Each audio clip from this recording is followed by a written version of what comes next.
இன்று மார்கழி 17ஆம் நாள். மாணிக்கவாசகர் அருளிச் செய்த திருவெம்பாவையிலிருந்து பாடல் 17 மற்றும் அதன் பொருளை இந்த பதிவில் காணலாம். செங்கண் அவன்பால் திசைமுகன்பால் தேவர்கள் பால் எங்கும் இலாதோர் இன்பம் நம்பாலதா கொங்கு உன் கருங்குழலி நந்தம்மை கோதாட்டி இங்கு நம் இல்லங்கள் தோறும் எழுந்தருளி. பாடலோட பொருளை 3வது வரியிலேருந்து சொன்னாதான் சரியாக இருக்கும். அதாவது கொங்குவுன் கருங்குழலிலேருந்து ஆரம்பிக்கிறேன். தேன் சிந்தும் மலர்களை சூடிய கருங்கூந்தலை உடைய பெண்களே, செந்தாமரை கண்ணனான நாராயணன், பிரம்மா, பிற தேவர்கள் யாரும் தராத இன்பத்தை அள்ளி கொடுக்க நம் தலைவனாகிய சிவபெருமான் இதோ வீடுகள் தோறும் எழுந்தருளி இருக்கிறார். செங்கமல பொற்பாதம் தந்தருளும் சேவகனை அங்கண் அரசை அடியோங்கட்கு ஆரமுதை நங்கள் பெருமானை பாடி நலம் திகழ பங்கைய பூம்புணல் பாய்ந்தாடேலோர் எம்பாவாய்.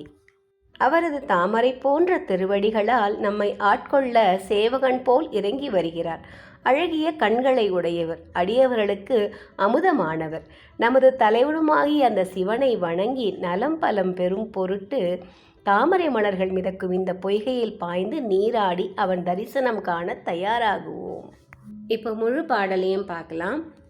செங்கண் அவன் பால் திசைமுகன் பால் தேவர்கள் பால் எங்கும் இலாதோர் இன்பம் நம்பாலதா கொங்கு முன் கருங்குழலி நந்தம்மை கோதாட்டி இங்கு நம் இல்லங்கள் தோறும் எழுந்தருளி செங்கமல பொற்பாதம் தந்தருளும் சேவகனை அங்கன் அரசை அடியோன்கட்கு ஆரமுதை நங்கள் பெருமானை பாடினலம் திகழ பங்கைய பூம்புணல் பாய்ந்தாடேலோர் எம்பாவாய். புண்ணிய காலமான மார்கழி மாதத்தில் அதிகாலை எழுந்து அந்த சிவனை தொழுது நம் வாழ்வில் நற்கதி அடைவோம். ஓம் நம சிவாய.